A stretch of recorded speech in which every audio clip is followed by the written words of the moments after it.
All right, everybody. It's time for the RGH podcast. We're just gamers, is what we are. We're absolute gamers. I'm Mtashed. We got KackisHD. We got True Vanguard, and we are on episode 40 of the RGH podcast. I can't believe it. I can't believe it. Thank you, everybody, for sticking with us for 40 episodes. That's pretty freaking cool. Right? It's been a long time, and I'm feeling good about it. We are going to talk about a bunch of different topics today. There's a Battlefield reveal coming next week. Cyberpunk in trouble. They're lying to everybody. And wow, we'll get into that one. Again. Bungie is hiring an anti-cheat pro ? Sony blocks crossplay, and then bonus topics, because there's like 9 that we might talk about. We just don't know yet. So we'll see. It's a bonus to us as well, because we don't really know. Yeah. All right, let's get into it. Battlefield. Hype levels, right up here. I'm at tippy top. I'm at a 10. Mm-hmm. Dude, I think they know the pressure's on. I'm willing to bet this is probably going to be the best Battlefield since 4, because 4 got pretty good. But we'll see. That's going to be my bet, but we'll see. All the indications would point towards this being a fire game. Like, they've got all of DICE working on this, and that's part of the reason why EA took a little bit of like a PR hit, because they brought the team off of Battlefront 2. Kind of awkward, like just as Star Wars Battlefront 2 got really fire, yeah, they brought people off to work on Battlefield, because like they needed all hands on deck. Apparently, like all of DICE Stockholm is working on Battlefield, and then DICE LA is working on just the DLCs. So right. It's like EA is like pretty much every resource they can throw at Battlefield, they have thrown at Battlefield, because they know they cannot have another Battlefield 5. Like, this needs to be a banger. Yeah, absolutely. I think it will be. So when do we find out? June 9th, next Wednesday, right in time for a new episode of RGH, baby. Hey, we'll talk about it. We'll see if there's anything hype to discuss. I've been on a shooter kick. I've been playing a little bit of Apex on stream. Do you know what I played today? What'd you do? What? Halo 3. Did you really? Yeah, I was playing Master Chief Collection, playing Halo 3. And I was like, I play Chief Collection all the time, man. Yeah, we'll have to get together. And like, I was playing and I was like, I love shooters. Like, I truly do. Yeah. I'm just kind of bored of a lot of them. I'm so excited for Battlefield because I never really played any of the other ones. So I want to jump in and kind of learn a new game and get a feel for it, check out the maps. Everyone's going to be exploring like new areas. No one knows the maps. I love that. Yeah, I used to be but before Destiny, I used to do Battlefield 4 videos, dude. Yeah. Dedicated Battlefield 4 YouTuber. Bro, I've been around longer than my intros, bro. I've been here. I've been grinding, gamer. You know? And it's like, that game, it's so interesting. Battlefield 3 and Battlefield 4 were like some of the pinnacles of shooters. Like, so fun. You had those only in Battlefield moments, and they did like promos based on that. They did like submit your only in Battlefield moment, and you've seen, even Tash, you didn't play, but you probably saw clips on Twitter of people jumping out of planes and shooting other planes with rocket launchers with a rocket, and then getting back in their own plane. And getting back in their own plane, you're like, what's going on, dude? Yeah. Oh yeah. Like, this is crazy. And someone planted C4 under a friendly tank so it wouldn't kill them because of friendly fire. Blew it up, shot the tank into the air, and the tank like hit a jet as it was flying by. It was like, what is even going on? So it kind of went away from that with Battlefield 1, because Battlefield 1 was World War 1.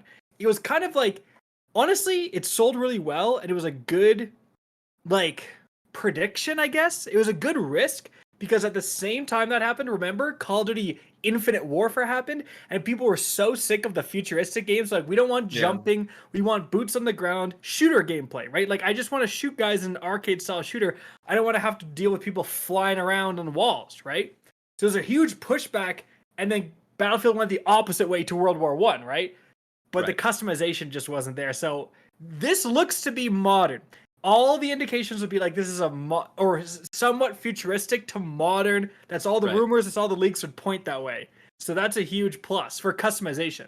I think honestly, it all hinges on how well the game can produce good content, because that's really, like we were talking about, Battlefield 3 and Battlefield 4. That was one of the things that kept me most engaged, was that not only was I playing those games, but I was consistently consuming content made on those games, because they were so they were so content where there's so many moments and things you could do that they were just highly entertaining.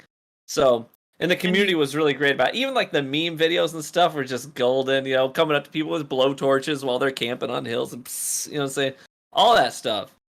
So if they can recapture that, I think they're set. It also was one of the first games to really have a good DLC model. Like, remember you had like Battlefield Premium, and you would have the different DLCs, and they came with like a bunch of new weapons too, which added like a huge amount of invigoration to the game. Battlefield 5 tried to do the more modern, everything's free, it's a lot of cosmetics, and it just didn't work, especially for like a World War II setting. That was one of the main complaints, is like, you don't necessarily want a super historically accurate game, but it just kind of throws you out of the mix if you see your World War II and people are walking around with like super weird, you know, like pink face masks and stuff. That's and right. Like, that's right. What is this? Like, you know what I mean? This isn't Fortnite. This game has an identity crisis. Yeah. Yeah, exactly. Yeah. If you are someone that doesn't love vehicles, I've never liked vehicles in games. Do you think you can enjoy Battlefield without like? Yeah, dude. So one of the main things is there will be certain game modes that either have no vehicles. Like, there are game modes that are just like TDM, no vehicles, is just gunplay. Oh, good. And you could definitely play those. And there's also small maps. Like, some of the most popular maps, like in Battlefield 4, like Operation Metro or Battlefield 3, like, it's small maps that will have maybe one vehicle at one part, but the rest has no vehicles, and everyone just fights infantry around the entire map. Did Metro have? The rush game mode had none. I don't think, did it? Might have had one tank at the very end. The last markers when you went out of the Metro outside, I think there was one, like Bradley. But you know what I mean? Like, certain small maps that, because Battlefield has custom servers, you can do like a 24/7 map grind, or like there'll literally be servers called infantry maps only, right? Yeah. So you can just go in there and yeet with guns and not have to worry about vehicles. That's right. But if you're a real man and you can appreciate the vehicle versus infantry combat, and you know how to counter them, like your boy, and you get in there, you kill some tanks, you jump, you throw some C4 on them, jump off. That's what we call a Battlefield moment, baby. It's the dumbest thing I've ever heard. No, I don't know. I've never liked vehicles, whether it's Halo, Titanfall. I mean, Titanfall is all about Titans. I just like pilot versus pilot. Like I like the campaign, but I feel you. It's something about shooting a vehicle and dying to a vehicle. My rage is already pretty high. We know this. But like, when a vehicle kills me, it goes from 0 to 100 quickly. Yeah, very quickly. There's nothing worse than being on a receiving end of a really good vehicle pilot. Like, some guy in a helicopter with like a $700 like joystick, you're done. Yeah, like, you're done. Oh yeah, you're gonna get destroyed.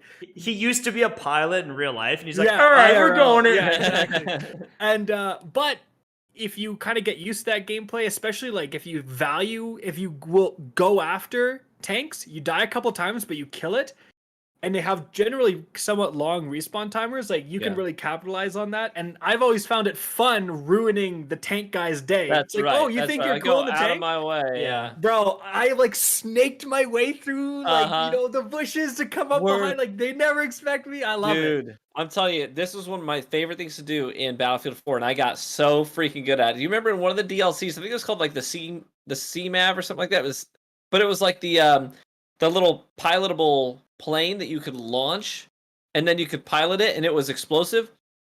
And I got so good at this. I would pilot it up to enemy helicopters and fly into the side of the open cockpit and blow it up and kill the pilot. And I got so good at doing that. And it was such a good feeling every time. Yeah, so this is huge, and especially because like it was very bizarre that last year there was no Battlefield game. Battlefield usually is a yearly or like every 2 years release, and so Call of Duty has been running the show, and we've talked about on the podcast like all the crazy stuff that's happened with Call of Duty dropping the ball in like huge ways. Like, remember we talked about they released like the crossbow early and then took it away and then like deleted everyone's progress, and then like everyone got so mad they like undid it. It's just like such a crap show over there, and none of the attachments work properly in Warzone and stuff. It's just like it's such a mess. And a lot of people are saying it's like there's no competition. All the Battlefield players are playing Warzone right now. They don't want to be playing Warzone. But that's like they're ready for an alternative. Yeah, they're ready for an alternative. And so if Battlefield is bringing the big guns, combined with the fact that we've also covered like there's a lot of rumors that this Call of Duty is like kind of rushed. It's from Sledgehammer Studios. There's rumors that's another World War II game. Like, are gamers gonna want that? They seem to be melding better with like modern games right now. Yeah. Do you want another World War II game where you can't put any attachments on your gun? Well, I know, and you're trying to look through the scope, and it's like this. Oh, those optics it's like, are yeah, awful. what am I doing here? Yeah. It's a chunky gun, bad optics, and like, and it really hurts for the balance when you have like when there is vehicles, right? Because it's like, how do I shoot down this enemy plane? I don't have heat-seeking missiles, right? It's freaking World War II. So I mean, that's Call of Duty. I'm saying for Battlefield. So Battlefield being the modern game, if Call of Duty is the World War II game, woo, dude, we could see a big Call of Duty exodus over to Battlefield. Especially there's rumors that it will have its own standalone battle royale. Like Battlefield 5 had a battle royale, but you had to buy Battlefield 5 to access it. I didn't even know that. I didn't even know that. Exactly. It was called Firestorm. Apparently it was fun, but it just died. Yeah. Died immediately because like who's gonna spend $40, for a sale, $60 otherwise, for Battlefield 5 that no one wants just to play a battle royale that's untested. But if you were telling me, hey, it's Battlefield Battle Royale, so you get the Battlefield destruction, free to play. That's huge.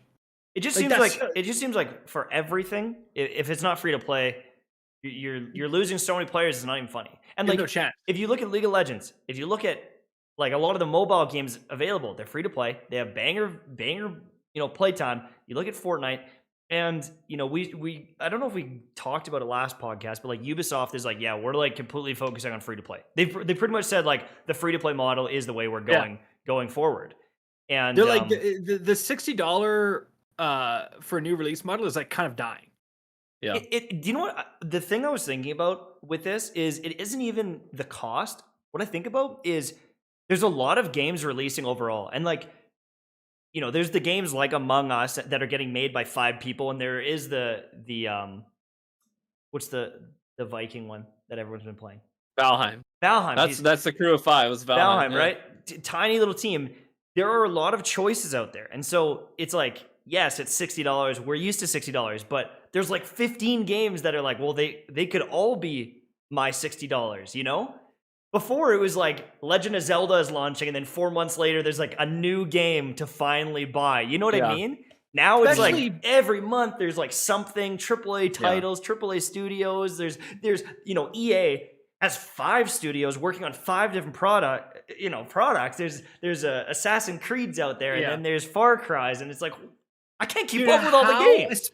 Especially, like, there's obviously these niche games, and people will play for a very well-polished game. Like, something like a good example is what just got delayed, God of War. People will pay $60 for God of War any day, because it's like, you want that standalone experience. You expect extremely high AAA polish, right? Like, dude, you try releasing a battle royale and say, no, play our battle royale. You have to buy a $60 game to play it. Or, like, don't play Fortnite, totally free to play, right? Huge player base. Apex. Yeah, Apex Legends is popping and has a free arena mode on top of it now. Or Warzone. Like, all these battle royales, dude. Not to mention, I mean, PUBG costs money, but, like, dude, it is just absolutely insane. There's so much free to play competition. You can't release a battle royale that costs money these days. Is PUBG mobile free? Might be. I think mobile is, yeah. So here's a fun thing. I was on stream. We were just doing some Google Trends stuff. I was looking at Genshin and Destiny, and people were like, look up League of Legends. And then I looked up PUBG, and it was like above everything. I was like, PUBG Mobile is popular. It's especially popular out of the States, out of the US. Yeah, when I looked at it, I was like, does anyone even play PUBG? Like, I can't even think of anyone that I follow that's playing PUBG. But then you look at mobile. You look at the mobile. It is insanity how many people are playing that game. And so it's Diablo Immortal.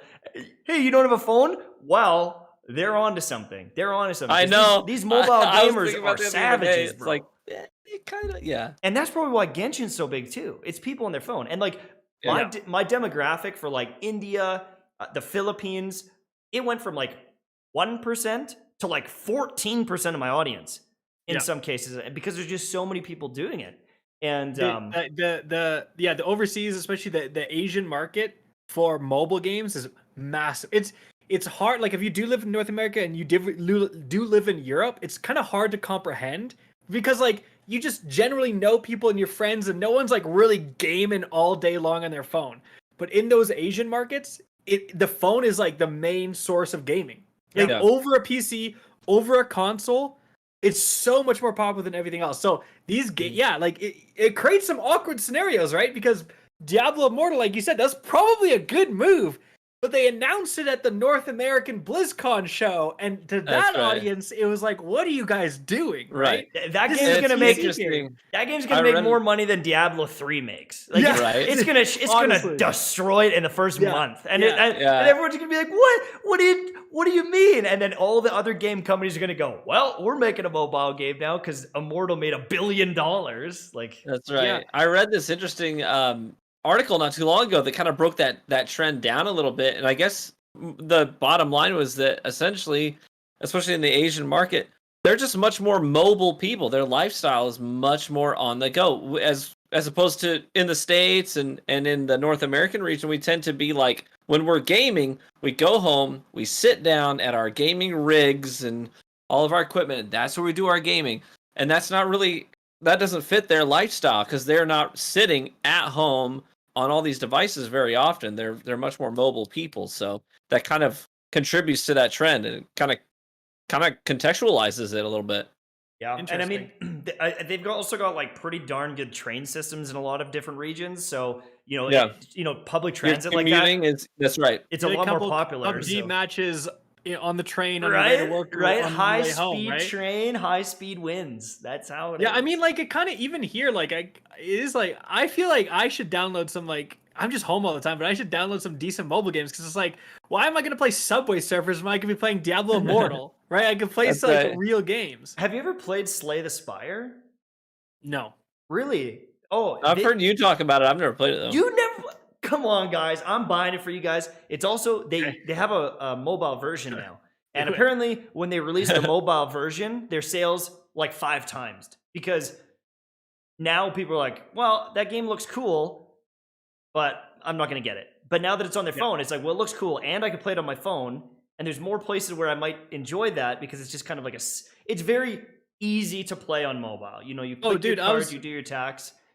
So yeah, like I play Magic the Gathering Arena sometimes, and I would try to convince friends to get it who played Magic as in the card game in real life, and I'd be like, "Oh, it's sweet, it's on the computer," and they're like, "Yeah, can you get it on your phone?" And only recently it came to your phone, and I would say like, "No," and they're like, "Eh," like that was a big thing. It's like, well, if I'm gonna play, why wouldn't I play it on my phone when I'm taking a poop, when I'm doing whatever, when I'm taking a break? It's like that's the perfect time to play. Yeah, so, for sure. It's huge, but we should probably move on. So I don't know how speaking of sales, we got very off topic, but we are all stoked for Battlefield.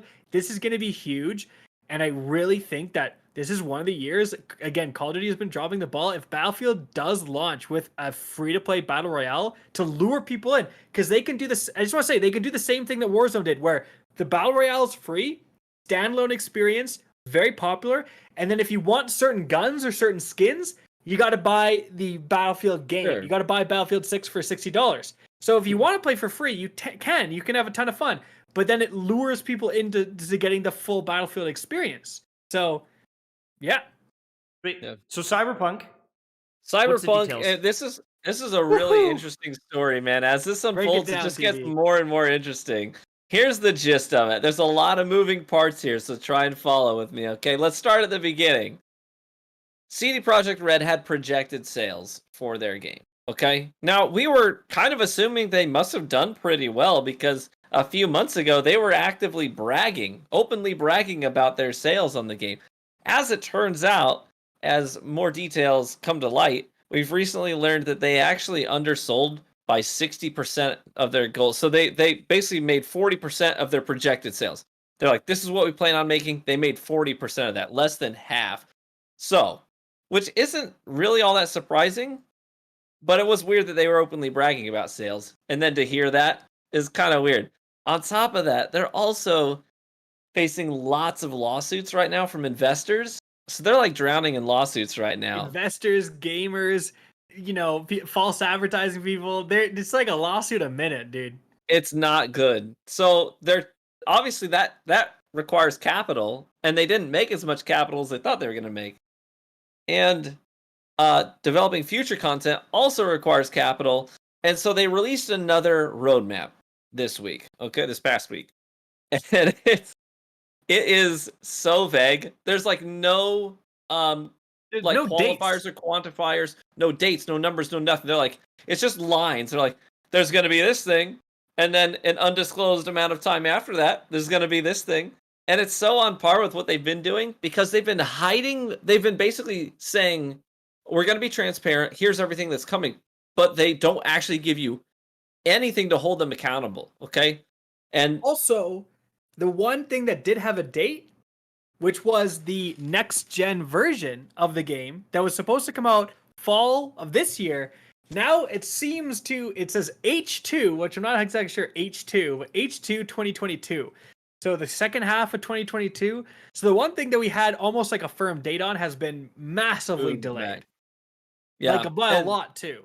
Well, they had the cyber attacks on top of all this, which doesn't help. No. They also released, they're like trying to brag. They're like, oh, look, here's a graph. Check this out. Our crashes are going down. Like the game is crashing less. It's like crash rates. Again, there's nothing on the X or Y axis that says how much time has passed. What are the actual declines? So, I mean, the graph could be a decrease of 2% and you wouldn't know. It just goes down. Is it 80%? Yeah, it goes down, but it it also skyrockets after every patch. It's like there's like a patch and the crash rate skyrockets, then it goes down. And so I was saying something I point out is like, well, are they manipulating the stats here? Because it's crash rate, so you'd think it's percent of crashes. But something I point out is like, okay, hold on. So what happens if you crash and you keep crashing? You just quit the game. So you're taking yourself out of the statistic. And the only people left in the game are people with rigs that can actually run game. Yeah. So it's like, or people with NVIDIA GeForce Now, where it's like not even on their rig, right? So it's like no wonder the crash rates have gone down. The only people left playing the game are the people who aren't crashing anymore. Yeah, exactly. At the end of the day, they made this promise up front after the launch went south and Sony pulled their game. They came out with this big statement that said, we're going to be so transparent with you guys. We really undersold here. We're really sorry. Let's get through this together. And now they're just giving you nothing. Absolutely nothing. You can't hold them accountable to anything because they're not making any promises. They're just saying stuff is going to happen in the game. It could be 10 years from now. You wouldn't know. There's no way of knowing. But like they had the old one too, and it was like there's a swimming update and this update and that update, and it's like there's been nothing. There's been nothing. Like it's just it's crazy, and it's such a shame because like this was supposed to be it. This was supposed to be the golden game, the one, and they botched it this hard. It terrifies me. It terrifies me because it's like, if this is supposed to be the game and it was this bad, like did we just get hyped too much? Studio, right? Did we just get too hyped, or did they fail? I don't know. But it scares me because it makes me worry about future games that I'm hyped about. Now I'm all like, I don't know. I guess we'll see when it comes out. It's also like Biomutant 2. Biomutant 2. I was like so hyped for it, and there's some positivity, but it's just one of those things where it's like, damn it. Like, when is it going to be this resounding positivity? When is it going to be this game that everyone's like, God tier? Singing the praises, right? I want another Ghost of Tsushima.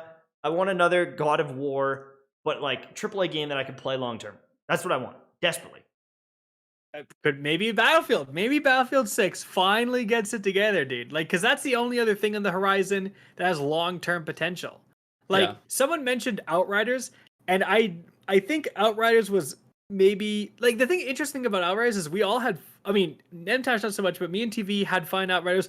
I played the game even when I kind of stopped covering it. I was kind of like, there isn't the most content to make out this game, but... I was still playing it and having fun, and then I just stopped. Like, I didn't stop because I was mad. I just kind of stopped, and it's like I'm at the point where if they ever have a DLC for that game, I'm back in. I'm back in. I'm grinding. I'm getting the new stuff. I'm totally happy, right? But it's like I almost think that game should have been like, if it would have been like, there needs to be another tier of game where it's like $40, where it's like solid game, but we're not AAA. Don't expect necessarily it's like AA. I don't know. Like Ashes of Creation when it came out, I think was like $39.99. Yeah, that's I like wanna say. perfect. That's perfect. Because like then you have something like God of War that's also $60. That's the problem with like everything being $60. The quality of God of War is like so much higher than the quality of something else. And it's like you can't even compare the two. That doesn't mean like something's unfun. And at the end of the day, it's like $60 for Outriders. I played well over 100 hours. Like if you break that down, it's like nothing, right? Free Like you go to entertainment. Yeah. a movie is like $15 for like 2 hours at most. Yeah. Right, like a game, $60 over 100 hours. It's like It's a less than steal. $1 an hour. Yeah, it's a steal for entertainment. And people, I think like, again, you've said like you go and buy like a $5 Frappuccino at Starbucks and don't complain. It's gone in 10 minutes. It's gone yeah. in 10 minutes, and then it's like $60. I might only play it for 60 hours. I only get $1 an hour of entertainment. It's like, brother, Shut up. games are so good dollar to like time wise, honestly, Yeah. compared to like any other entertainment value. I don't know why it just hit my brain when we started talking about this. If you want to talk about good dollar per piece of content or like dollar for playtime, Terraria. Absolutely incredible. Got it, started playing and stopped playing immediately. I was like, this is boring. No, because you got to get into it a little bit. But Oh, But I here's the gotta thing. spend Just- 100 hours getting into No, it before no, it gets no. good. You just I've suck. been there You just before. suck. Don't say that. listen. Oh my god. I guess in the summer last year, I can't even remember when the last update is, but they said like this is the final update. And they said it 5 different times, like this is the final update. And then the last update, they came out with it. And it was like, all right, this is the final one. We added a new boss, we rebalanced up new game mode, yada yada. And then just like a couple days ago, they're like, okay, actually, we've got one more thing. That game for the value though, because it's like $10. It just keeps getting more and more content. But here's the thing. Yeah. That game is in the top 10 most sold games ever. Ever. And Terraria is huge. It's and massive. they took it off the Google Play Store because the creator remember the guy who made it got so pissed at Google for like never even answering his emails. Right. So he yoinked it from Google stuff. He's like, screw you guys. It's That's hilariously so funny. petty. It's like, Google, answer your freaking emails of the guy who made Terraria, you jerks. Yeah, I crazy. loved it. It's hilarious. For the record, I do want to do Outriders justice and I want to get this out there. They sold that game very, very well. It was in the top 5 for sold games on Xbox, Steam, and PlayStation for 2 months straight. It was in the top 5. And so they did really well for themselves. I wonder though, you say Xbox, but remember it was part of Game Pass on launch. Even though it was free on Game Pass, it was number 3 that month for sold titles on the Xbox. Does that include Game Pass downloads though? Like if I download it on Game Pass, would it count as a sale? No. Huh. So I was pretty sure this was true. I literally just pulled up a couple of articles, and one of them even says, despite being free, it sold, and then it shows the data. Oh wow! Right. On Xbox. Interesting.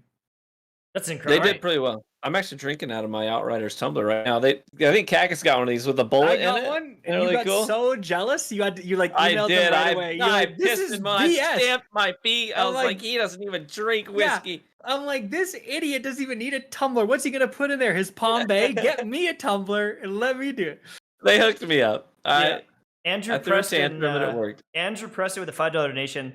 He said, "Have any of you guys played Returnal? No. I don't have a PS5, so I haven't played it, but it looks incredible. I will one day." I watched about 50% of a playthrough watching KJ Hovey stream it. I didn't play it myself, but it looked like a really fun roguelite. I was enjoying watching it. Looks now, fun.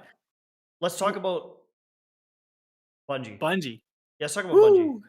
But Bungie- just before we do talk about Bungie, wow, I was exhausted at the beginning of this podcast, but you may have seen me drinking some advanced GG. I had the strawberry shortcake. They just came out with some new flavors. I think Tash, wherever to my whatever, has traveled Danielle's strawberry banana. That just came out. We got so many flavors. Tash himself has mango splash. I've got kiwi lime. Oh my goodness, they're all delicious. They all give you that huge energy boost thanks to the only clinically proven formula to improve your performance. So in a let me tell you about this. They went to a lab setting and they did tests. And when you use the main ingredient of focus, new level, you have faster reaction time. You missed shots less. Like, this is some esports next level stuff.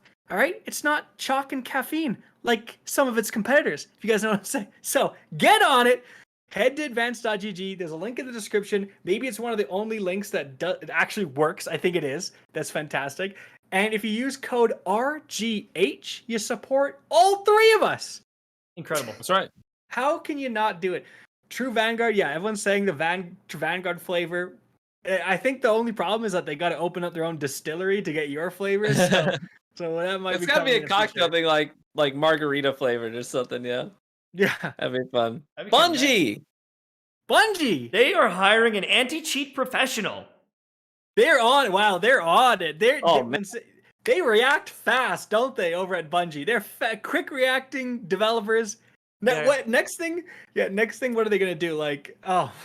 Here's the thing, come though. on. How much you want to bet that the anti-cheat pro that they're hiring is not for Destiny? It's for their new game. It's for their new IP. My God. It's for their new game. Yeah, for real. Oh my God, dude. It's like if we saw something where they're like, oh, they're hiring for a map designer for the and it's like next game. It's Poor pretty funny. PvPers.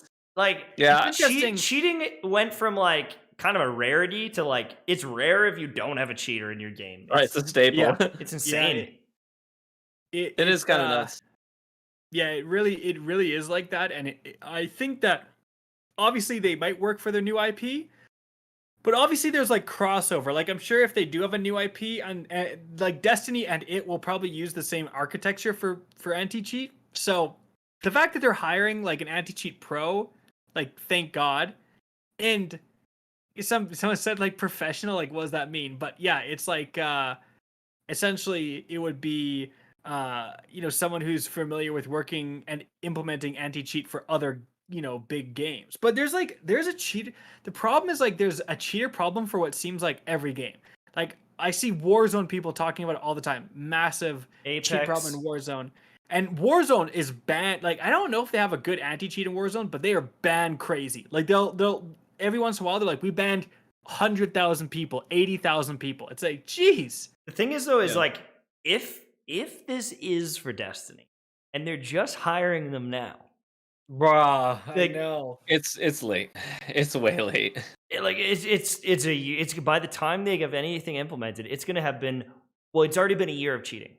It's been about a year, because like I feel like it really started when Trials released again. Return. Because like, why do you need to cheat in Iron Before Banner? then, You don't, right? Right. You could, but like it didn't really happen. But it was like all around that time cheating really started, and so it's been a year. So now they're hiring someone. They have to find someone. They then need to create this thing. They need to implement it in the game. Brothers, Witch Queen, maybe if they're lucky, but probably not, because Witch Queen is probably already built. Like, when are they gonna get this anti-cheat in the game? Hopefully, what this means is that they are going to introduce anti-cheat soon, and they're hiring someone to like maintain it, to update it and maintain it, or just like having more people on staff, maybe like people who can identify and ban people, like they're introduced, like more of those people. Look, Yeah, like when someone spawns in with their super and 15 rockets, that might trigger How the is there system. not- Yeah, That's like, right. How is there not like a sensor for that? Like, oh, you're in PvP. This is and you have normal. This is really not normal. Yeah. Your It's sniper is not shooting at the proper speed.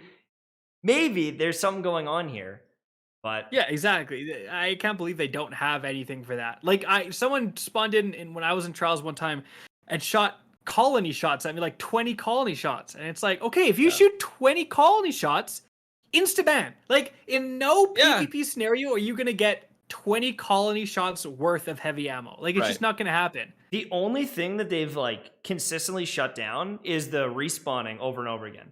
Because it like, I think after 7, you're banned pretty much. Because I never see someone just pop up again like they used to. Before, you'd be fighting, you'd win the round, and then they go, oh, hey, look at me. But now I don't see that. It's literally just aimbots. It is aimbot all over the place. And the funny thing is you can actually fight back sometimes against aimbotters. You use like the Titan shoot through shield, and I've won against a couple aimbotters, and it is so satisfying. But that's not like a good thing. I'm just saying like yeah, it's become so common that people have developed tactics to fight against the cheaters. Bungie, if you're so not going to protect me, I'm going to take it in my own hands. And we've said this a million times, and I'll say it again. It's like, Bungie, if you don't get it together with Destiny 2 PvP, no one is going to care about your new IP. Like, so stop. Like, we're not going to get invested in your new competitive shooter if Destiny 2 PvP is in shambles by the time it launches. Right.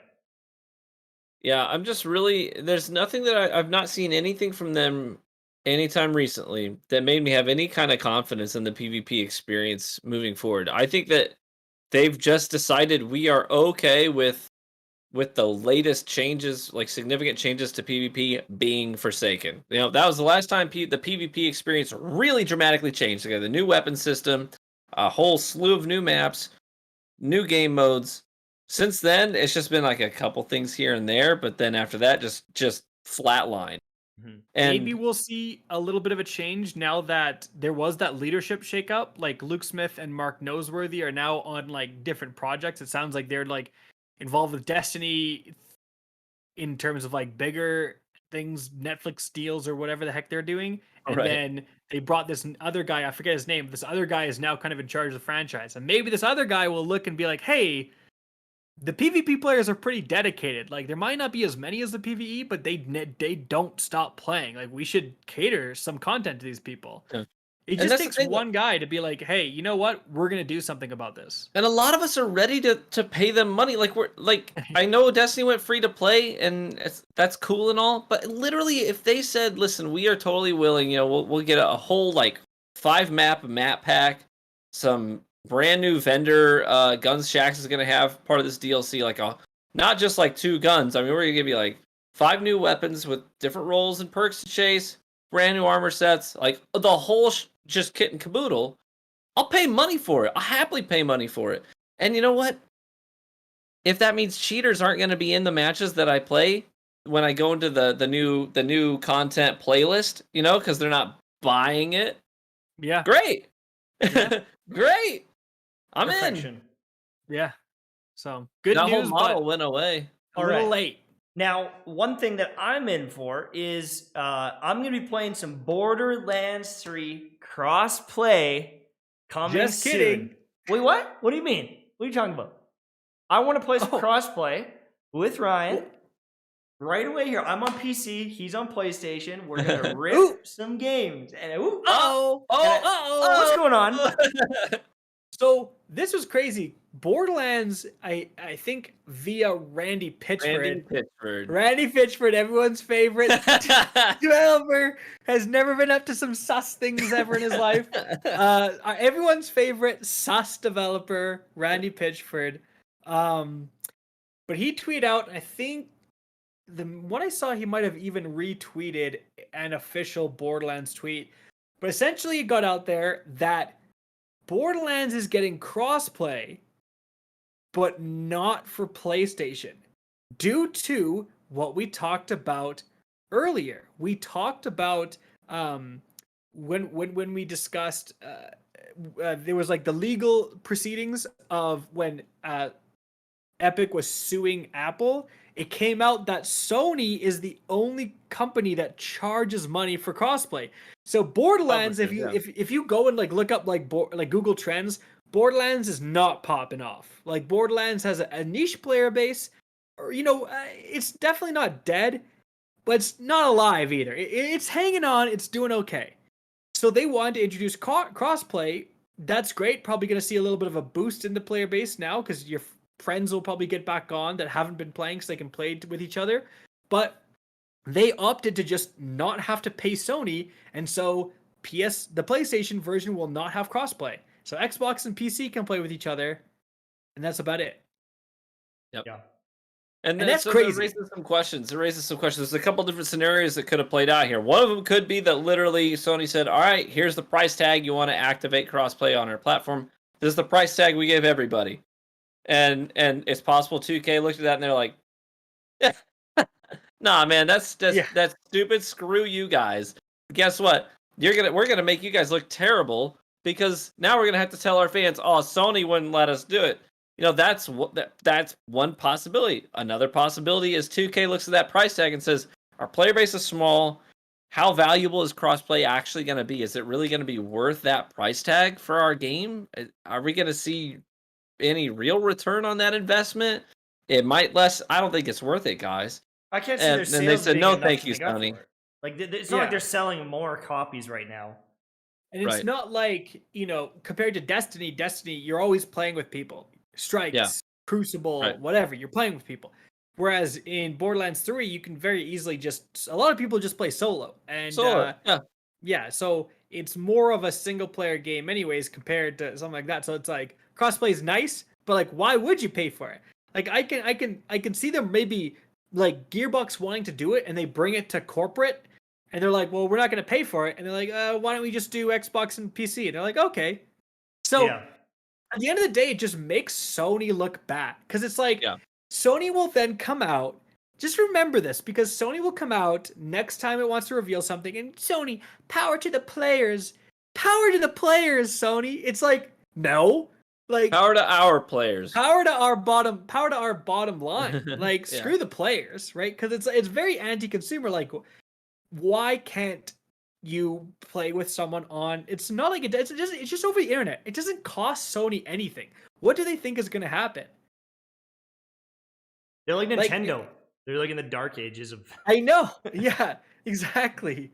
But they're a behemoth, and it's like, when are they going to start seeing any hurt to their revenue that's going to make them reconsider that? Well, interesting you say that, because like there's definitely a push in terms of PC gaming. PC gaming is getting more and more popular, getting more and more affordable. There's, we know some people who do like custom made PCs, like the power GPU person and stuff. Like they went from very small to blowing up pretty fast. The market for well-built gaming PCs is definitely growing, right? And so it's like, why it's even less reason to buy a console if I can't even, if Sony's gonna lock me into only playing with people in consoles, why wouldn't I buy a PC or an Xbox? If I buy an Xbox, I can play with my PC friends, right? I just don't think. I think it's gonna hurt Sony at the end of the day. Yeah. Just to clarify, some people in chat seem to be confused. We're talking about specifically Borderlands crossplay. Yeah. So this isn't going to affect this. This doesn't. I mean, Destiny, Apex, they already paid. Bungie must have paid for it. They paid Sony whatever it was. I don't know how much. It will impact other games. Like if a little indie dev wants to come and get crossplay everywhere, they have to pay Sony, and it is pretty prohibitive. And that's the thing is like Xbox and PC. That's if you're gonna be a little indie dev. That's where you're going. You're gonna put it on Steam.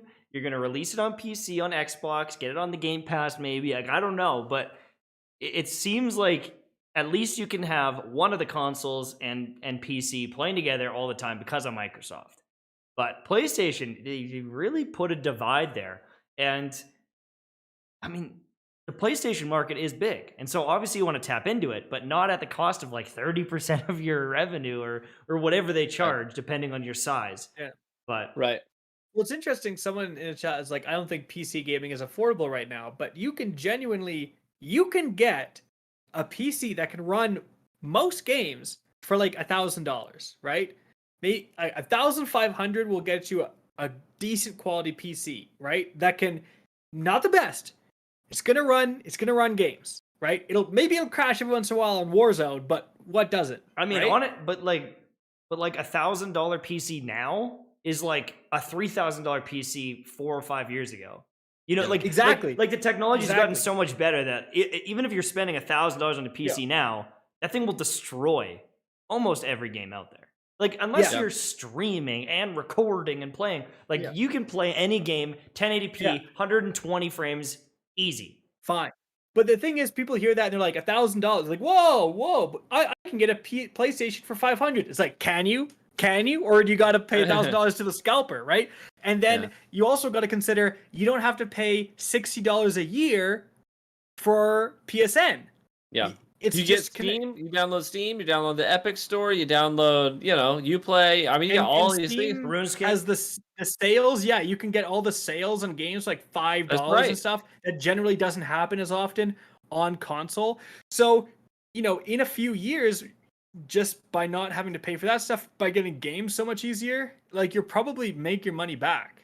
Yeah, absolutely. I mean, just for example, me and my wife and our two friends from college, we play all the time.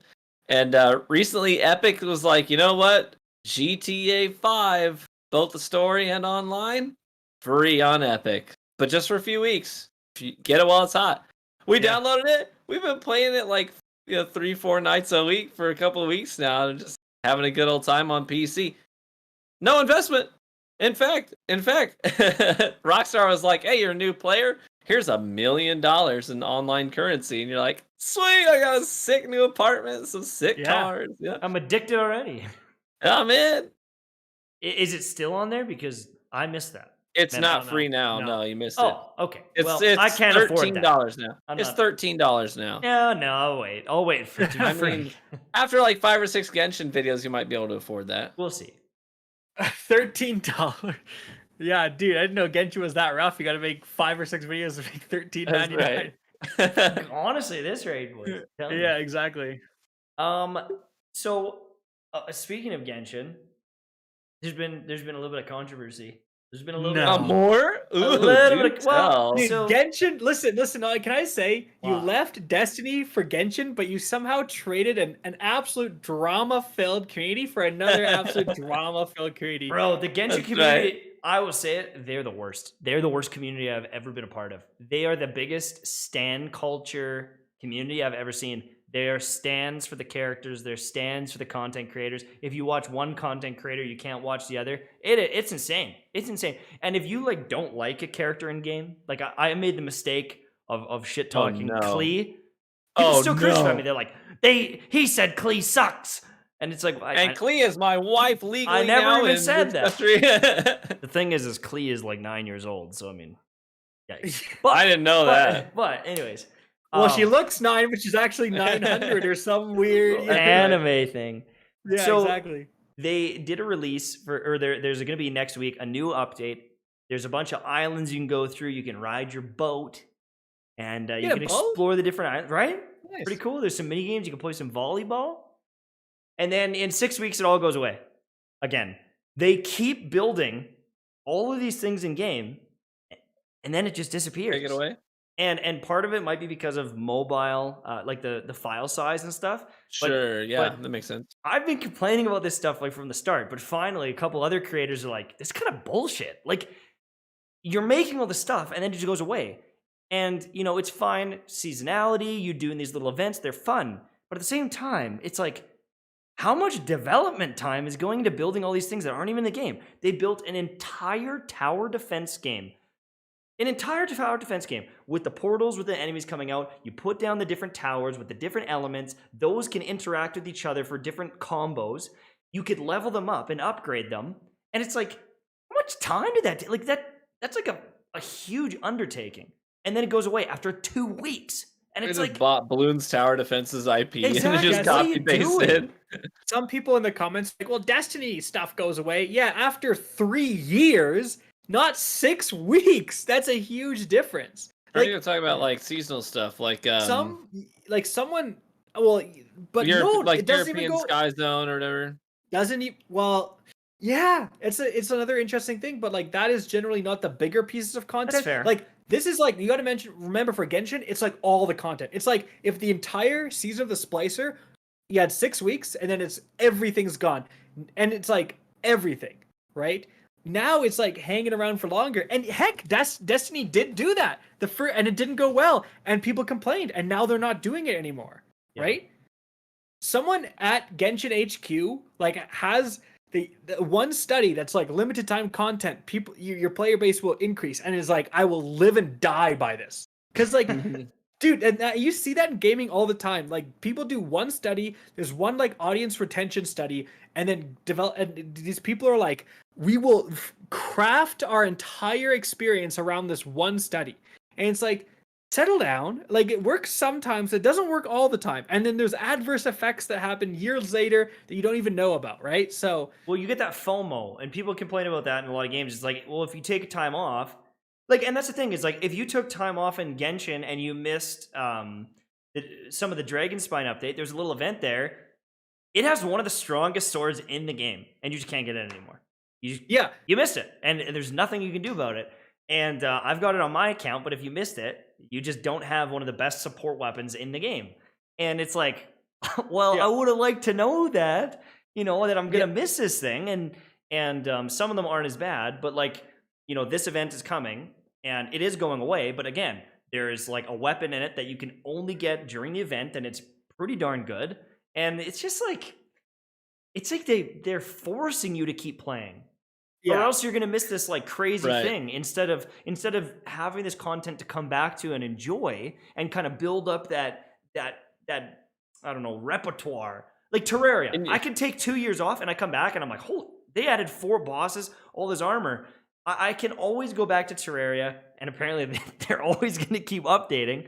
But with Genshin, it's like, I need to plan my vacation or else half the game is getting deleted. Bro, my dealer was.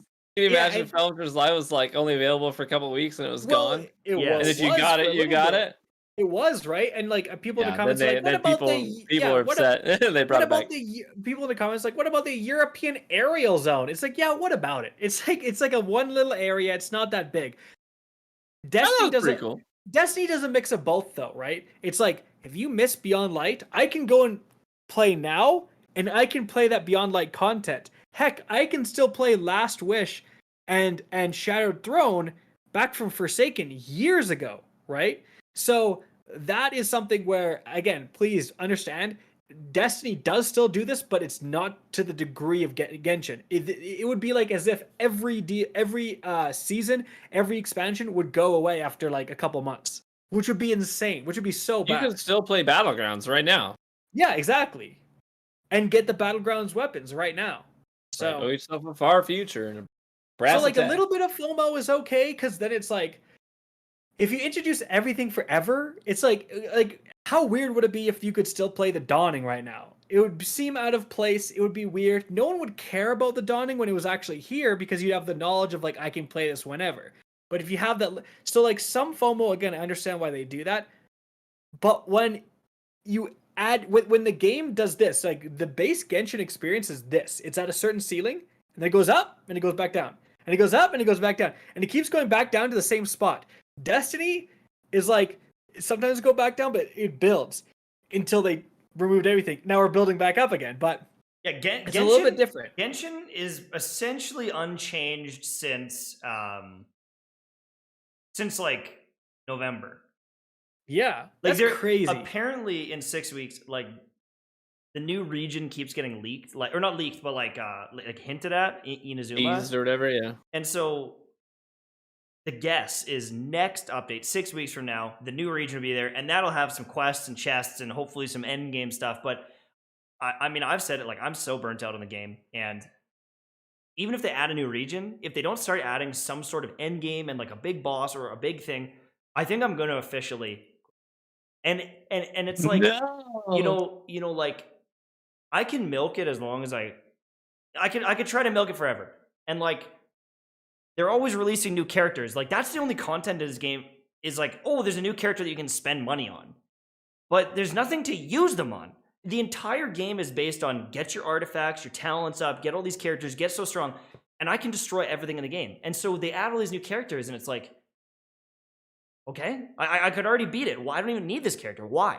Right. And it's I've been at this stage for a long time. I feel like I've been on it a long time, and it's negative, and people are like, oh, all you do is complain because I want an end game. But now some of the other creators are saying it, and like Tectone's been saying it and stuff, and it's like, see, See, I'm not the crazy one. I was just a little too early to get burnt out. Dude, But like, you're it's preaching coming. to the choir. You're preaching to the choir. I feel like there's so many things where I'll say something, people are like, TV saying this. And then there's certain other Destiny creators that say the same thing. They're like, oh, you're my so God. right. Oh my Have god! have you guys seen his video where he talks about this? And I'm like, I did Yeah, that 3 exactly. months ago. you crucified me for saying that last week. Let me get I the really screenshots for you. remember. I remember going through that, like for Destiny 2 launched, I was really hardcore, like complaining about double primaries and stuff. Oh man, all you do is complain. You're so negative. Like, oh my god. And then now the game's better. They're like, the game's so much better. Like, yeah, no thanks to you, dumbass. Like, you're like basically attacking me whenever like I would try to propose a fix, or me or whoever else. Oh man, yeah, that could be frustrating. There's one last little topic that I wanted to bring up, What? because I don't know if we've really talked about it, is the new Final Fantasy MMO update coming this fall. Have you guys like, that game has a Seen pretty nothing. cult following. They keep updating it. It's a banger, and a large majority of that game is free to play. And I started looking that game up on Google Trends. Like, Final Fantasy 14 is pretty sick. Like, I'm actually considering playing it. I haven't played it Yeah. since the launch. They keep updating it, and I'm looking at it, and I've seen, Blue Wessel is playing it, and like a bunch of people. Oh, is he? And I'm like, damn, like it looks kind of good, but I don't know. I have a weird thing about jumping into MMOs late. But then Cammy Cakes, he's been playing Phantasy Star Online. Fantasy Star Online, yeah. Apparently, they made this whole thing, Phantasy Star New Genesis. It's an update, and it's like next week they're launching it. And it's like a new MMO in the Phantasy Star world that is launching, and that one just kind of came out of nowhere. Like, I had no idea. They did a beta test, looks kind of cool. So maybe we can, I don't know, not play Destiny Hang together out. and play that. But we can hang out. I don't know. I don't know, Anywho. man. Stasis is going away tomorrow, so Nani? Should I? What's going away tomorrow? Mtash? Oh, Stasis. yeah, Mtash comes back to Stasis. Destiny again? Question mark? Dude, maybe it's gonna be a big hit. I kid you not. I had a 7th column potentially lined up. Got the Reaper. I got all 6, and I could literally physically see the spawn where the players were spawning. I had the 6-piece, but my teammate got hit by a cold snap, and as I hit the ground, like, there's nothing I could do about it because I had been mid-jump for the Reaper. I get the 6th guy, and the second I hit the ground, the thing froze me off of my teammate, and I just stand there, you know what I'm saying? Like, Did you Alt F4 and just... no, because I'm on console. Did you kick the console? I was definitely pretty animated. No, that's frustrating. Because it's just like, if it died from any other way, if it was any other grenade in the game, you would have been okay. Yeah, if it was any other grenade, but that one, you're dead. Yeah, it froze you. That's right. Well, and then there's another thing is you can't break out while midair. So if you get tagged like while you're in the air by the freeze, you have to wait till your character comes to a resting stop on the ground to start the breaking out mechanic. Yep. So this is more. It's more time that it's. Okay. I can't wait for tomorrow. I can't wait. While we're in the bonus topic, you have 10 seconds each. Is stasis changes going to save PvP? Kackis, go. It's certainly not going to hurt it. Like, it's only beneficial, and I think the biggest thing is you don't break out anymore. That whole breakout mechanic, now the freeze is so little. It's like the 1.3 seconds with every freeze other than super freezes. And so I think that by itself is going to make a big difference. Brian. No, it's not going to save PvP. This is definitely a much needed change, but Destiny cannot advance if we are always doing damage control and not introducing new content into the PvP experience. It will die. Thank you. That's all I needed to know. I thought the changes look good, but again, they do. It's like, here's a problem. We'll fix that problem, and it's like, okay, well, now we're back to here. Yeah. We still need to keep going. Now all you've done is like partially fix it. And honestly, stasis is stasis. So like, you're nerfing it, but it's still in the game and frustrating to play against. So It's like all these changes, and we're still all we're doing is getting like back to where we were in like Season of Arrivals. Yeah. Like, it's kind of crazy. All right. Except Cybers have been nerfed since then. All right, let's move on to the RGH After Dark, because I feel like it. Let's talk about memes and chat comments and alcohol and anything else we feel. We get the booze out of the way real quick. It's the first was Whistle Pig 12-year. The second is the new riff, straight Kentucky Rye. The first, the second. Oh my gosh. And I'm drinking water. My goal is by the end of the week to have I finish a whole bottle of whiskey before Rick Kackis finishes his intro video up on Twitter. Gosh. Yeah. Do it. Do it. Can't wait for that, dude. I'm gonna do. I renovated my entire basement before Kackis finishes his intro. And then all you really need to do is you don't even need to do the intro. Apparently, you just start playing the entire video. Just play the entire raid guide. Because the intro is basically just whatever people say it is. Listen, now these days. anything before me seeing Atheon dying, yeah, is part of the intro. Okay. I tried to explain to people. I was like, dude, how is me like telling where to get a gun from part of the intro? Like, I'm like, right, this is the new. If you leave that out, they will crucify you. Yeah, I'm like, this is the new Nightfall exclusive. Like, hung jury comes from the Nightfall. It was added in Season of Splicer, and I'm trying to explain to people, you're gonna get shot and killed by a hung jury in Witch Queen, and you're gonna be like, what the hell is that? And you're gonna look up a video. The last thing you want is the video to start, and then we're looking at a perk pool in the first 2 seconds, and you're like so confused, and you're like, where do I go? I don't care. It can get box breathing. Where did this gun come from? But like, people are just not having it, dude. It's like, no, listen, I've never made content in my life. Let me tell you how to make content. It's like, okay, right. And that's the thing is, it's like this edgy thing where it's like, oh, have you seen this content creator? He just goes, okay, so here's the thing, and he jumps right into it, and it's so amazing, and it's like, just because they cut out the meaning of the video doesn't make it good. Like, they get this crazy hard on for like, they just jump right to the point. They never have a sponsor. They never ask a sub, and that's the pinnacle of content. The guy can have the crappiest mic, the crappiest camera, the gunplay is like this, but it's like, but he didn't do an intro. Or they're using someone else's gameplay, Yeah, he didn't even talk. It's just gameplay. It's always funny. Like, the things I don't understand is like, people will say, oh yeah, someone else is. I remember, I'm not gonna say who it is, but I remember watching, there was an exotic I didn't have, because it was like during Forsaken, it was such a busy exotic, so I looked up a certain content creator that I'm constantly told is better than me. It's like, you know what I mean? It's like, oh, so-and-so doesn't take 10 minutes, and you take 10 minutes. I watch his video, I get to the end, the dude literally leaves out the last quest step. Just goes like, all right, you figure it out, basically. Right? And it's to collect these different things. So I went and did it, and I must have missed one. I had 9 instead of 10. I like go back to the guide, or I rewind, keep nothing. I had to look up a completely different walkthrough to find out the thing I missed. And I'm just sitting there thinking, I'm like, holy crap. Like, this is what the edgelords constantly say, that I'm like so terrible. Like, I should just delete my channel, because like, a person who doesn't even, it's like, I'm just like, dude, my guide would have covered that. Like, I'm telling you 100%. Like, I didn't end up making a guide on it because it was so late, but I was like, that's the type of stuff my guides cover. They cover everything.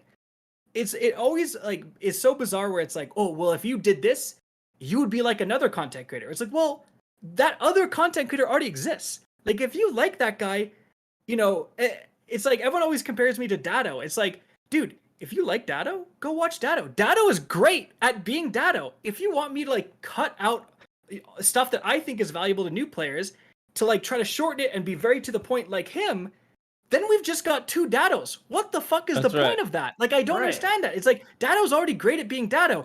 If he does miss something, or if he explains it a certain way that you kind of are confused by, you can go to me and I'm going to explain it a different way. That's good. Like, or if I miss something, then you can go to him. Like, why would you want two people to be exact clones of each other? Like, do you only listen to one musician and like that's the only musician you can have? It's like every rapper should be like Kanye West, and if anyone does anything differently, I hate them. It's like, dude, settle down. It kind of just seems like it's like damned if I do, damned if I don't, because it's like I got my own thing going. Something that people don't know is like I'm pretty popular with new players. Like analytics show that new players will seek out my content because I will explain stuff other YouTubers skip over. So if you are a veteran player, you're like, everyone knows that. Not everyone knows that. And it's just like... Yeah. That was Genshin in a nutshell. The amount of people that roasted me, they're like, all Mtashed said in his video was to upgrade his artifacts and upgrade his talents, and it's got 3 million views. And it's like, yeah, because 3 million people didn't know you could upgrade your talents. And it's like, that's the thing is like in any game, there's always going to be someone coming out. Like there's people that played the Raid Shadow Legends and Epic 7, all these other games, and then Genshin comes out, and it's like, well, obviously you would do that. And it's like, I've never played a gacha game before. So I didn't know you literally run out of resources. Like you can't level everyone up. So I'm leveling people up, I'm doing this thing, and I'm like, oh my God, I ruined my account. Oh no. Right? And so it's like, I'm making a video saying, don't ruin your account like I did. And they're like, what an idiot. Why are you even watching him? He's such an idiot. And it's like, like everyone is making this mistake. And there's just there's so many. And then the video has like 98% likes from people being like, thank you for explaining this. Yeah. And then it's like, again, it's like just a little bit of a people being like, they're just it's so bizarre. Cause again, it's like, every single person when I went through Twitter, and again, I was kind of defending myself a little bit on Twitter. I was definitely a little butthurt and salty, but it's just like, cause I just deal with it so much. But everyone who was like, no, anyone with someone said like anyone with a fully formed brain doesn't like your content. 8 followers, 6 followers, 4 followers. It's absolute nobodies who've contributed nothing to society going on Twitter. And it's like, those are the people who have the most to say about making content. It's like people who've never made content in their lives. I got lit up one time in my own comments section on a YouTube video because I got salty. I did, admittedly, but it was like a better performing video for me. Like you guys are on a different level with YouTube. I mainly do the stream thing, and YouTube is the side thing. And I had a video that was up close to 100,000 views. And I remember I was going through the comments. I was really happy with the performance. It just hit like 90K. And I had this comment where this guy was like, you are literally one of the worst Destiny content creators there are on YouTube. Your content would be so much better if you did this. And he went down this list, and he was really like cutting with his delivery. It wasn't like, I'm trying to help you. It was like, I'm trying to diss you and tell you everything you're doing wrong. And so I clicked on his name. He had 2 subscribers on his channel. So I just replied, like, I'm sorry, I don't take advice from people with only 2 subscribers.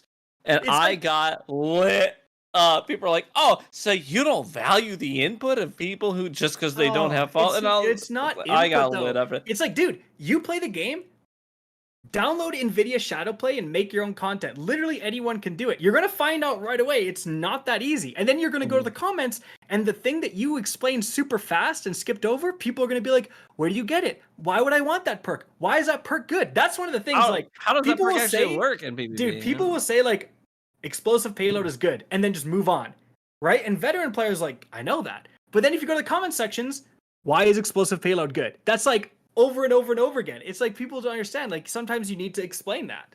Yeah.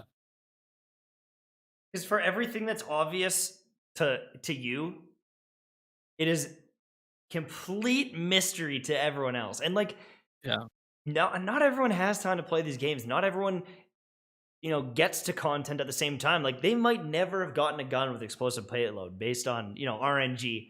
And I don't know. It's like, you would think by now I would be 100% immune to these types of comments, but they still tilt me.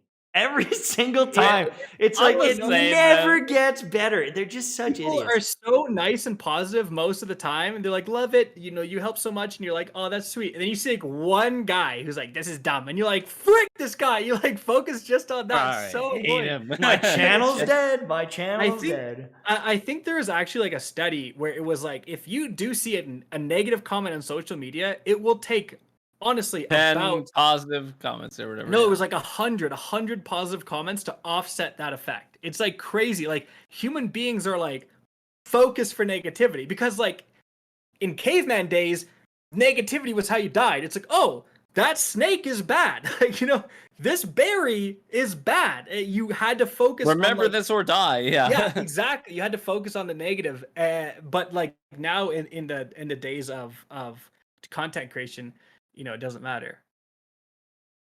And that's actually one of the reasons why I think I'm liking streaming less and less, because I'm reading chat so that I can respond to chat, but then I automatically, without fail, always read the rude comments. And there's nothing You I can lock onto them. Oh, I hear it's you. like, boom, rude comment. And it's almost like I'm forced to read it. Where with YouTube, I don't read my comments that much. I will get like a general idea like here and there. But at this point, I know the content I make and I know like the audience and they're either going to like it or not. But like, there's nothing that they're going to say in there that's going to change my life. Unless I'm asking for, you know, advice or like, what do you want me to work on next?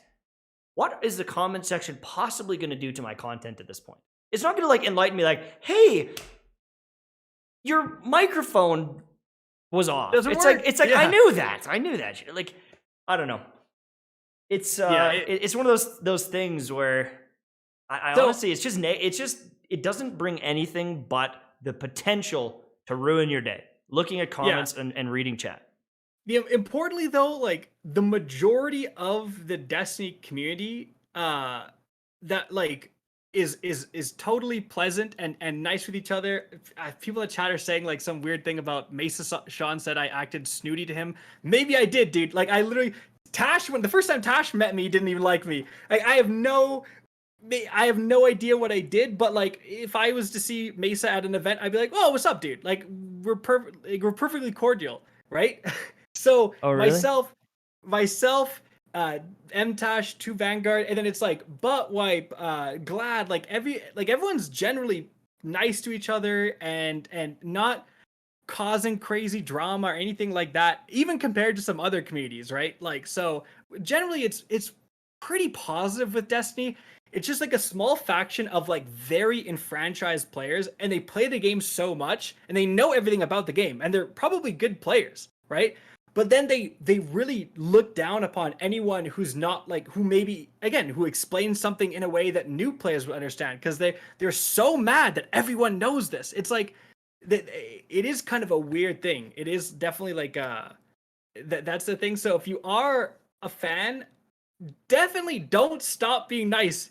Make those nice comments because we need them. Man, it's We so need 'em. wonderful. It's a Yeah. breath of fresh air. We need every 'em. time. Every time. The big lemon. I, They're jealous of your beard. $5 donation for right. Big Lemon. I also get these comments anytime I disagree with a take from another content creator. Oh, There's always commenters who will amplify that and make it seem like it's beef, drama, discord, and it really doesn't help. You know, I want to have a positive conversation with other creators, but then it just kind of gets amplified, and people misinterpret it as having beef with another creator. I hate that feeling too, because I often disagree with other content creators. I had that yesterday. You know, I had I had a take on Twitter where I really disagreed flat out with something that a bunch of people were posting. They were taking a screenshot out of context and using it as evidence to fuel an argument about the sandbox, and they didn't provide any context to the screenshot, and it turns out it was like weapon usage on Exodus Blue trials with a really tiny player base. I was like, you can't use that to be evidence for anything about the meta. That's something so niche on a tiny little map that no one ended up playing. And then I had all these people who were like, they're adding the other content creators, like, oh, he's talking about you. He thinks you're, you know what I mean? It's like, just stop that. yeah, Just I know. Stop that. Yeah. I'm not out there trying to have beef with these guys. I just don't agree with their take, and I'm offering a different perspective. And like the other thing too is like if someone's roasting me, like, oh, I'll get into it. Like, trust me, I will get into it. I will go right, but I'm not going to attack someone else. And like, even if I don't personally love their content, I'm not going to roast someone else's content because guess what? Believe it or not, I know this might be a shocker. every single content creator is trying to make money. And they're making videos for the audience that they've built or they think is gonna work, and they're doing it the style of their video, how they know how to do it, and how they think it's gonna succeed. And there's nothing you can do about it. So like the edgy guy that's not doing an intro, that's a choice. So hopefully he makes more money from the people that hate intros. And it's like I don't know. And then they're so distracted by there's no intro, he'll throw in a 90-second Raid Shadow Legends ad and no one cares.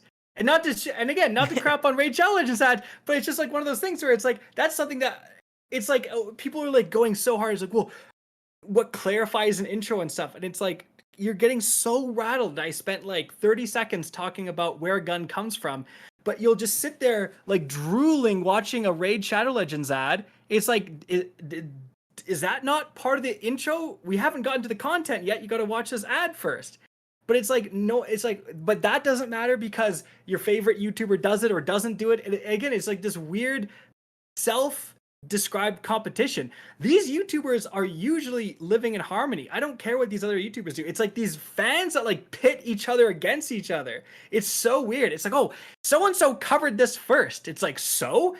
That person might be wrong about like, about a strategy, you know? And they might say, like, in the case of, you know, like a particular weapon, they might be like, oh, this sucks. And it's like, yeah, because they hate bows. Like I despised bows, like Le Mans Arc. Awful. I'm never using it, but you can one bang people. Same. Like there's ways you can do it. Yeah. I've seen people with Le Mans Arc destroy. Like you go against a good bow user in trials, it's like terrifying. But I would probably never recommend a bow because I don't like it. But if that guy had a channel and he tells you a bow loadout, it'd probably be fire, dude. Yeah. Like that's the point.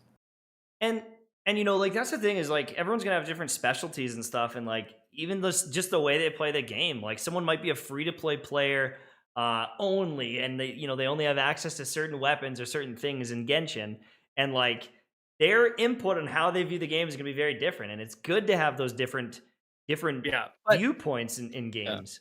At the end of the day, though, something important that I realized is like anyone that was really butthurt and complaining about like that kind of stuff didn't watch my content and are never going to watch my content. They're so salty about free internet content. They're like, I'm never gonna. So it's like, why do I even care, dude? I'm just gonna lean into it. My next intro is gonna be like, what is guys, you want a long intro? How about this long dick, boy? Hop on, we're going on an adventure, baby. I'm waiting. I want to see it. Like, because it's like retweet. At this point, I'm just gonna do all these like fun. I'm gonna do some funny intros. I'm gonna do some meme intros. Let's just have fun with it. Because it's like at the end of the day, you're watching free content on YouTube. If you're getting that rattled because like it's been 30 seconds and they haven't talked about the perks, it's like, bro.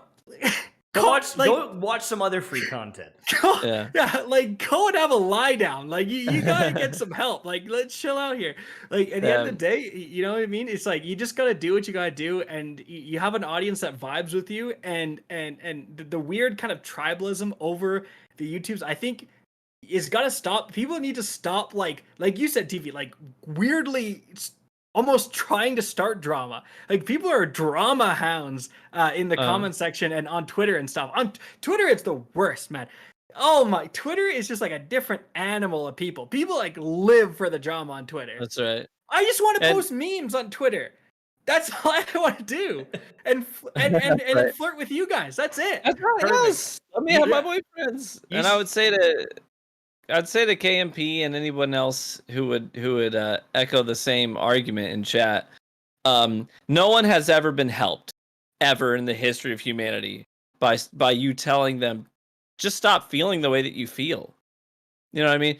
Telling somebody to turn off their feelings when someone says something or reacts, that has never helped a human being in the history of humanity. And trust me, I've got a kid. I've got a kid who sometimes comes home from school and says, this kid said this kid did this, I was bullied by this kid. And telling him, don't feel those feelings has never helped him anytime ever. That is the most unempathetic, sympathetic approach to these conversations that you could possibly have. It's just something just not helpful. And you're invalidating their feelings. It's like It's you're something that- wrong for yeah. feeling that way. It's like no. It's always so funny where people or like the just ignore it people. It's like just ignore it. It's like, dude, you have I ignore 1,000 six- comments and I respond to yeah, one. you have 6 followers. No one is talking to you. Like no one's saying anything about you. And it's like that's not necessarily your fault. Like not everyone can be in the public eye. But it's like your existence on Twitter is so much different than mine. Even if I ignore 99.9% of it, that one is gonna slip through. And it's like fucked up stuff sometimes. Like Yeah. people Yes. like take it so far, dude. Yes. It's like delete your channel and kill yourself because your intro is too long. It's like I've Jesus. had threats against my children. I've had threats Yeah. against my wife. So I've had people roast me in a video that they post that had 30,000 views. And you feel that. You're like 30,000 people interacted with an insult on me on some capacity. Yeah. You It's feel weird. that. Dude, some guy was so it's happened a while ago, but some guy hated me so much. Again, I don't know, because I posted Destiny help videos. He made a fake Twitter account, pretended to be me, and went and insulted True Vanguard. Right. He insulted True Vanguard's kids and stuff. And all these other YouTubers basically trying to pretend to be me so that these people would hate me. That's how weird these people are. That's you. If you think it's just a joke, it is just a joke to you. But then someone else takes it way too far every Sure. time, and that's like the frustrating part. And that's the thing is you don't know the tone. Like you don't know the tone of them. If someone delivers the line like, "Hey, Kackis, nice beard," haha, and they're joking with you, it's very different than the text because it might be like, "Are you being rude? Are you being serious?" I don't know. Exactly. And like the other thing too is, all of these things are coming at us all the time. But if someone came up to you at work, and I don't know what your insecurity is, but if they came up and they just picked it out, oh, you've got a crooked tooth. If someone comes up to you and says, "Hey, nice snaggle tooth," right to your face, just right at your face, you're gonna crumple. Anyone is gonna crumple. If someone is So directly weird. attacking you, saying like, "Man, you've got the most annoying voice I've ever heard," it's like, okay, okay, like break your little heart. And when you have to deal with it over and over again, it just it sucks. But it's like those people never would. Like those people never would. Like I remember getting crapped on by some streamer who it was like some 2-follower streamer who was doing like random speed runs of strikes. I'm like, you're gonna insult me and you spend 4 hours a day speed running a strike nobody cares about. That's a little bit mean, but it's like, dude, this dude is like some guy in his mom's basement just streaming, which, hey, you're grinding, but then do your own thing, grind whatever. Don't go and hate on other content creators just because they're bigger than you. This guy's like 80 pounds soaking wet. If we were in Guardian Con, he would never say that to me at no point. Right. Because like you have that veil of like the internet screen and anonymity. You do whatever you want, and it's like it causes people to like act worse than they normally would, which is sad. So if you are watching this, like try to act better than you normally would. Try to go out, be nice to people, joke with people. Like don't feed into that negativity. And maybe it's because everyone's been locked down that it's like even worse. Like maybe I'm more sensitive to it, but maybe it's happening honestly. more, right? It's happening because Honestly. people are I've had acting to catch out. myself. Yeah. I've had to. I admittedly, I've had to apologize to people in the last couple of weeks. I've had times where I've on Twitter, on my comments section, or even in my live stream, where I've had to apologize to people because they said something. I interpreted it a certain way. I was feeling sensitive for some reason. Dude, And I responded. sensitive these days. I responded in a way that made me look bad and made me look douchey, and I had to say, you know what? And to say their name, I'm sorry. Yeah. That was I handled that poorly. I misinterpreted what you said. That's on me. My bad. Well, I've had to openly eat my words a couple of times. And it's like my patience has just gone down. Like I keep getting the same question on Twitch, and I'm like, da-da-da, and then I'm just like, I don't know. I don't know. I don't know how to answer that question. And then I'm like, Jesus, that guy Just came into stream. Yeah. It was like, Yeah. yay. That's the first time he has Yeah. ever heard that being asked, and I just snapped because my patience is 100%. non-existent. He's like Yeah. deleting Twitch. Like Yeah. we're not perfect. It's like we're literally just 3 like absolute grinders who are just good at the game and like decently good at like talking about stuff and explaining stuff.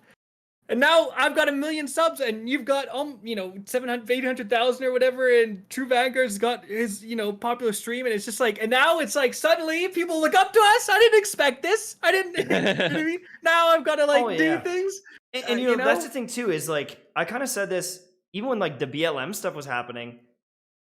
It's like you become a public figure, and it's like we need to speak out about this, and it's like I don't know if I'm prepared. Like I don't know how to properly like I need to do some research. I need to talk to some experts. I need just like I don't have a PR firm, like a famous person. They've got like a PR firm on like how should we address this and how do you deal with this and stuff. And it's like we're just flying by the seat of our pants. We're just regular people. And even if you do have a PR firm, how many times have companies tweeted stuff and you're like, no, what are you doing? It's like you have $1 million PR firm and you still tweeted this? Like, are you out of your mind? Yeah. I'm just Rick freaking Kackis, dude. Like, I don't know what I'm doing. I get butthurt. I get salty about stuff. Like, I'll take something the wrong way, or whatever. Like, I'm just trying to do the best I can. What do you mean they're women? Yeah. So it's like, what am I supposed to do, bro? I got one pronoun wrong in a tweet and I'm getting crucified. But it's like, you're just doing what you can. I'm just, you're just out here trying to make content to help people, and hopefully you can, right? Like, we appreciate you that are watching us and not roasting us in the chat. Exactly. Yeah, love you guys. Appreciate You're the best. It's an amazing job. But like, there are some things that are sus. Like every job out there has things that suck, and ours probably doesn't seem like a big problem to a lot of people. But like, this really is for me. Like one of the only problems is just like sometimes I got to deal with some assholes. Like my body doesn't ache. Well, kind of does because I sit like this. I sit like this all day, right? My neck is cranked. The gamer stance, dude. But like, I don't know. We are really lucky, and so. I don't want to complain, but it feels kind of cathartic to rant a little bit. It does. Hey, why do we start this podcast if not to rant about our troubles to the viewers? You know what I mean? And it is something that like, it's like, it doesn't like, nothing prepares you for this. Like, it is kind of a weird thing to suddenly be put in the public eye. And even if you're like a somewhat of a small streamer, you get 100,000 view video and there's like 5,000, 3,000 comments. Like, think like in normal life, going back for hundreds and thousands of years, that never happened. Like, you wouldn't even meet 3,000 people in your life. You would live in your village and you would die there, and you'd know 30 people your whole life. That's it. Now with social media, it's such a different experience, and like you're just like, nothing can prepare you for when 20 people in a Discord are like, let's go and attack whoever today, and it's like, and then they have alt account or whatever. It's just like nothing can prepare you for that. Well, and also this one tilts me. You said like you're in the public eye. This one is the one that infuriates me. There's one commenter that goes, "You're a public figure. This comes with the territory." Shut the hell up, Terry. You're in the public eye, so people can tell me to go off myself or they're gonna bang my. Like, shut up. I hate that. It's like, nope. You posted a video online. Now people are allowed you were to asking for it. Those are the same people who are like, who will defend an assaulter because the woman was wearing something kind of scanty, you know what I'm saying? Yeah, and they're like, oh, it's your fault. You were asking. It's the same thing. God, that's the one that I'm. Next time I see Terry, I'm punching him in the throat. All right, Terry, let's go. We're going. I'm gonna snap his little skinny troll wrists because that's all. But then Terry goes back to his junior high classroom and is like, "Look, he replied. I made him so mad. He replied." And they like get so happy. No, after you snap his wrists, he goes, "I love your content." I've been a sub since day one. Oh my god! Thanks for noticing me. That's the weirdest. That is the weirdest. Like, when people insult you and they're like, "But I love your content." You're like, "Bro, why you gotta ruin my day then? Like, I'm just vibing over here." It'll be a script written out. No, they'll make like a whole Reddit thread. That's the thing. It's like the Kackis video. It's not the video. The video is like it's a meme. But it's the hundreds of comments that are just toxic, roasting him, Take it to the and next then level, other yeah. content creators. And this content creator is better than the other one. It's so toxic. But it's like they'll post a whole Reddit article and be like, I hate Kackis, da da da da. People are talking about it, and then at the bottom it's like, but I love his videos. And it's like, huh? Like, what are you doing here? They'll reply to all your stuff, roasting you, and then you go to their page and it's like my list of favorite content creators, and it's Kackis at the top, and it's like, Or not even, but yeah, it's All like right. it's the end of the day, it's so bizarre because it's like at the end of the day, what are we doing? We're just making like free Destiny videos that of a gun I think is cool, and then a gun you think is cool, or a build we think is cool. It's like it's a net positive for anyone. At no point, the worst thing we're gonna do is like steal 8 or 10 minutes from you if you disagree with what gun we think is good. That's it. Like that's our crime or whatever. It's like I just don't understand people getting so heated about that, and it's like, but it's like part of their identity. I think it is, especially with Reddit. It's like you have those entrenched veterans that have just been playing the game so long, and they don't have a YouTube, they don't have whatever. They have a Reddit account with 1,000 karma, and that's like they cherish it. And it's Right. like you have to take them seriously. And Kackis said this perk was good, but I think this perk is good, and I play the game more than him, so it's like, buddy, you like maybe I'm wrong. Do you ever consider that? Like I might be wrong. This perk might be better than what I recommended, or maybe I have a different play style than you, or maybe you're wrong. Let's calm down here. Like if you can convince your friends, I'll convince my audience. We'll have a discussion. At the end of the day, we're just talking about a good gun in Destiny. Yeah, It's so I've had weird. people get so mad. I thought that just reading their comment, I'm like, if they were selling me this in person, I'd start backing away, like thinking I'm about to get hit. Call the police. And they're disagreeing with me over a comment about what's more important on a fusion rifle, stability or range. It's like, bro, I know, bro, right? okay. It's like range is more important. I will kill your family if you disagree with me. It's like, brother, it's and like, yeah. it's a weird, it's the Wild West out there, dude. It's crazy. Variety is the spice of life. And like, even if I know the answer to something, Yeah, deflog never go there. Dude. I watch Holy some crap. content creators just to hear their opinion. Like, am I right? Like, should I be feeling this way? And I sometimes do that just to make sure that I'm not like completely out of touch. Dude, I with swear certain it's stuff. funny. Like, I think True Vanguard probably echo this. I'll recommend like a god roll. I say I think this is the god roll. I think this gun's really good. Like it happened with the Uzume. I made a video right away, kind of when it came out, and I was like, guys, like this has just 10 more range than any other sniper. And range will impact your accuracy. It will let you land shots. The more range this is basically a free hammer forged rifling that comes with this gun. And it's like everyone's like, oh, just Kackis. Like it's just Kackis. And if someone else says it though, like if Frostbolt made a video on it recommending the same role, people be like, oh my, I gotta get it right now. Dude. Thank you for bringing this to my attention. Yeah, and you're like, oh, brother. And that's not a diss on him. It's just he's really good at the game. And so people like I'm a more of a PvE guy, right? But it's like you recommend the same role, but they don't take you seriously. They'll take someone else seriously, or vice versa, and it's just so bizarre. Well, didn't Chevy say that today? Like literally today on Twitter, he was like, he's talking about the nerf on the boots, and then he's like, I complained about getting 8 orbs, and people are like, you're just a washed dad. And then Glad says the same thing, and people are like, oh my, we should reverse this nerf tomorrow. It's like, brother. Yeah. Oh, it's hilarious.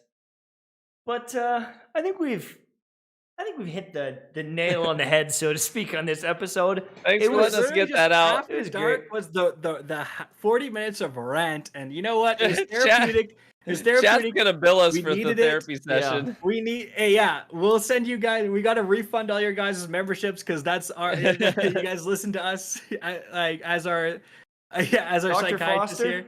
Cancel my appointment. I'm I got the RGH I got everything I squad need here. off my chest. And now, wait, I wonder, can you like? Oh, you can clip. See a clip thing. That was probably gonna clip it. Perfect. Do everyone clip it and then just start replying to the edgy teenagers with the clips of us roasting them. So that'll work out perfectly. All right, boys. Thank you so much for watching episode 40 of the RGH podcast. Make sure to tune in next time, 9 p.m. Eastern Time, every Wednesday. Literally every Wednesday, it's time to be a gamer. I'm Mtashed. I'm KackisHD. True Vanguard. And we will catch you on the flip-flop. Yeah. Yeah. All right. Uh-huh.